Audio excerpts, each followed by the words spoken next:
किसी से भी अलायंस करने के लिए तैयार है तो सुनिए, तो एबीपी के चैनल पर एक मशहूर जर्नलिस्ट है पंकज साहब ने अखिलेश से पूछा कि आप ओवैसी से समझौता क्यों नहीं कर लेते, तो अखिलेश ने जवाब दिया, आपको नहीं लगता कि ओवैसी साहब को भी साथ ले लेते तो थोड़ा बेहतर होता? नहीं, ये क्योंकि समाजवादी पार्टी ने जो गठबंधन किया है, किसी ऐसे गठबंधन साथी को नहीं लिया है जिसपे बहुत ज्यादा आरोप लग रहे हों। इस तरह के आरोप नहीं, आरोप क्या है, जो उनके स्टेटमेंट्स हैं कि ओवैसी पर बहुत से इल्जाम लगते हैं। अखिलेश साहब, इल्जाम तो हम पर ही लगता है ना, आप पर तो कुछ नहीं लगता, मगर आजम पर इल्जाम लगा बकरी चोरी का और भैंस चोरी का। नमस्कार, मैं हूं पंकज झा और आप मेरे साथ देख रहे हैं ऑफ द रिकॉर्ड। यूपी के चुनाव तो खत्म हो गए, लेकिन अब अलग अलग तरीके की बहुत सारी एनालिसिस भी आ रही हैं कि नतीजों में क्या क्या हुआ, और इन्हीं नतीजों से एक रिश्ता भी और एक कनेक्शन भी सामने आ रहा है तो बड़ा पुराना, सब जानते भी हैं कि दोनों के बीच 36 का आंकड़ा है, और ये दोनों जो हैं वो हैं समाजवादी पार्टी के अध्यक्ष यूपी के पूर्व मुख्यमंत्री अखिलेश यादव, और दूसरे शख्स जो हैं वो हैं हैदराबाद वाले AIMIM के चीफ असदुद्दीन ओवैसी। दोनों के रिश्तों में कुछ मीठा तो है नहीं, सब है कड़वा कड़वा और तीखा तीखा, ये बात किसी से छिपी भी नहीं। जब ये बात मैंने कही थी अखिलेश यादव से कि आप क्यों नहीं असदुद्दीन ओवैसी से तालमेल कर लेते, तो उन्होंने कहा था कि भाई वो जिस तरीके के बयान देते हैं ना विवादास्पद, हम उनके साथ तालमेल नहीं कर सकते।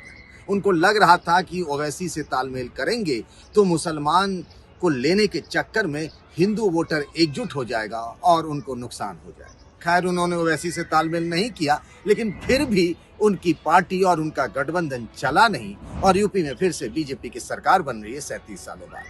चलिए, ये तो जो सो हुआ। असदुद्दीन ओवैसी पर यह भी आरोप लगते रहे और कई बार लगते रहे। असदुद्दीन ओवैसी ने खुद भी इन आरोपों को खारिज किया, कई बार जवाब भी दे दिया, और वो लगते रहे आरोप कि वो बीजेपी की बी टीम है। पर एक बात तो जानिए कि 2017 के विधानसभा चुनाव में ओवैसी कोई मजबूत प्लेयर तो थे नहीं यूपी के चुनाव में, लेकिन तब भी समाजवादी पार्टी की बहुत शर्मनाक हार हुई। इस बार तो कम से कम वो बहुत मजबूती से लड़े, पिछली बार तो कांटा जो है ना उनका, वो 47 पर आकर अटक गया था। अब जो हम आपको बात बताने जा रहे हैं कि ये जो आरोप लगता है असदुद्दीन ओवैसी पर कि आप बीजेपी की बी टीम हैं, और वो कहते हैं नहीं है, तो ये थोड़ा सच भी है, थोड़ा झूठ भी है। वो मामला कुछ ऐसा है कि इस बार यूपी के चुनाव में एक चीज सबने देखा, और ये आंकड़े भी बता रहे हैं कि मुसलमानों ने एकजुट होकर समाजवादी पार्टी को वोट किया, इक्का दुक्का सीटों पर छोड़कर। मतलब उनमें कहीं भी वोटों का बंटवारा नहीं हुआ, और इसीलिए बीएसपी की ये दुर्गति हुई कि मायावती जो 4 बार यूपी के मुख्यमंत्री रही, उस बीएसपी को 1 सीट मिला। मतलब कि कोई सोच सकता था कि यह हाल होगा। मुसलमानों ने बिल्कुल हाथी का साथ छोड़ दिया। लेकिन अभी जो आंकड़े आए हैं, उन आंकड़ों को मैं जब देख रहा था मैं सरसरी तौर पर, तो मुझे एक चीज समझ में आई है कि विधानसभा की 7 ऐसी सीटें हैं जहां पर AIMIM की वजह से, यानी ओवैसी की वजह से अखिलेश यादव की साइकिल पंक्चर हो गई, यानी वो हार गए। पहला अगर हम देखें, और ये जो मामला है ये कोई, हालांकि हार तो बहुत बड़ी हुई, बीजेपी और समाजवादी पार्टी गठबंधन के बीच में बहुत बड़ा फासला है, लेकिन अगर हम चलें कि किस तरीके से AIMIM की वजह से समाजवादी पार्टी के 7 विधायक जीतते जीतते रह गए। हालांकि 7 से अखिलेश यादव की कोई किस्मत नहीं बनती, वो कोई सरकार नहीं बना लेते, लेकिन ये है कि उनके 7 विधायकों की संख्या कम हो गई। और ये मामला पश्चिमी यूपी से लेकर पूर्वांचल तक है। हम पश्चिमी यूपी में चलते हैं तो बिजनौर, और बिजनौर में सुची चौधरी जो बीजेपी की उम्मीदवार हैं, उनसे आरएलडी के उम्मीदवार करीब जो वोटों से हारे हैं वो 1445 से, और यहाँ AIMIM का जो उम्मीदवार था ना, उसको 2290 वोट मिल गए।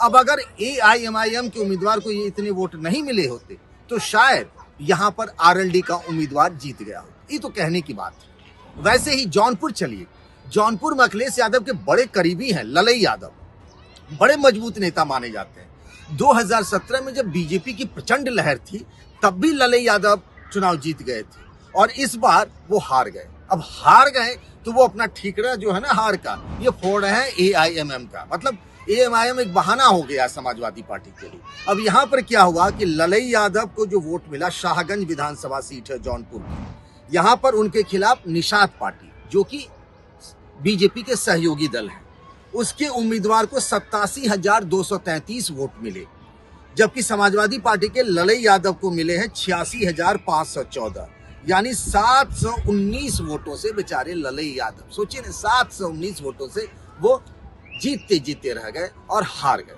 और यहाँ जो AIMIM का उम्मीदवार है ना, उसको कितना वोट मिल गया? उसको वोट मिल गया करीब 7,070।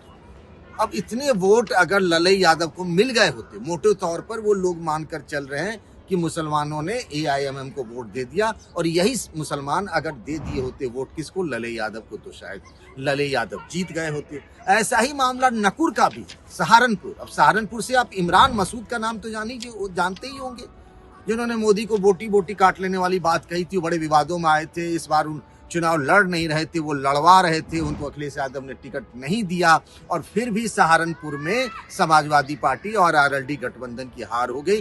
वो नहीं चाहते थे अखिलेश के इमरान मसूद को टिकट मिले, जिससे हिंदू और मुस्लिम का सांप्रदायिक ध्रुवीकरण हो जाए, लेकिन वहां भी AIMIM की वजह से समाजवादी पार्टी को हारना पड़ा। और यहाँ जो हार हुई है ना, वो एक बड़े नेता है, याद करिए, स्वामी प्रसाद मौर्य, दारा सिंह चौहान और धर्म सिंह सैनी, ये सभी योगी सरकार में मंत्री थे, और सब एक एक करके एक ही तरह के बहाने लेकर के समाजवादी पार्टी में चले गए। और तब बड़ा मामला उछला था कि हे भगवान, ये हो क्या रहा है?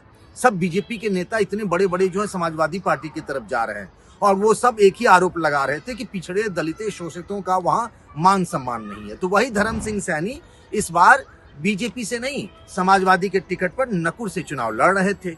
उनके खिलाफ थे बीजेपी के मुकेश चौधरी, हार गए धर्म सिंह सैनी, क्योंकि यहाँ AIMIM के जो उम्मीदवार थे ना, उम्मीदवार महिला है रिजवाना, उनको ठीक ठाक वोट मिल गया, और उनकी वजह से ये हार हो गई। ऐसा ही हाल कुर्सी मतलब बैठने वाली कुर्सी नहीं भाई, विधानसभा की सीट का नाम है, ये बाराबंकी में है। और आप जानते होंगे, एक बड़े नेता थे बेनी प्रसाद वर्मा, केंद्र में मंत्री भी रहे, राज्यसभा के सांसद रहे, समाजवादी पार्टी में मुलायम सिंह यादव के बड़े करीबी होते थे। बाद में दोनों के रिश्तों में कड़वाहट भी आ गई थी। वहां से उनके बेटे राकेश वर्मा चुनाव लड़ रहे थे, और कुर्सी विधानसभा सीट से वो भी 217 वोटों से चुनाव हार गए। और इस कुर्सी विधानसभा सीट पर AIMIM के उम्मीदवार को 8,541 वोट मिल गया। यानी कुछ न कुछ नुकसान तो ओवैसी साहब ने कर दिया। और ओवैसी के लिए सबसे बड़ी राहत की बात यह रही कि अगर यहाँ पर अखिलेश यादव की सरकार बन जाती तो फिर वो कैसे कहते और कैसे उनकी राजनीति चलती यूपी में। लेकिन असदुद्दीन ओवैसी यूपी आते रहेंगे, और वो जो उन्होंने कहा था कि मुसलमान जो है वो सिर्फ उनको दरी बिछाने का काम ही मिलता समाजवादी पार्टी में, उन्हें सत्ता में हिस्सेदारी नहीं मिलती। जब इस तरह की खबरें आने लगी है समाजवादी पार्टी की तरफ से कि कहीं इस बार विधानसभा में विपक्ष का नेता शिवपाल यादव को बना दिया जाए, तो AIMIM ओवैसी की पार्टी के लोग चुटकी ले रहे हैं कि क्यों भाई, आजम खान में कौन सी खराबी है, किसी मुसलमान को अब सत्ता में हिस्सेदारी क्यों नहीं देते। यही बात ओवैसी यूपी के चुनाव में हर मंच से कहते रहे कि मुसलमानों आप अपनी पार्टी चुनो, यानी ओवैसी की पार्टी को चुनो। समाजवादी पार्टी, BSP, कांग्रेस सब आपको ठगते रहे, वो आपसे वोट तो लेते हैं, देते कुछ नहीं। और जब इस तरीके से मुसलमानों ने एकजुट होकर अखिलेश यादव को वोट किया, उसके बावजूद भी सरकार नहीं बनी, अब यहाँ से असदुद्दीन ओवैसी को लगता है कि यूपी में उनके लिए नई जमीन जो है सियासी, वो उनको मिल सकती है। तो आज के लिए बस इतना ही। नमस्कार।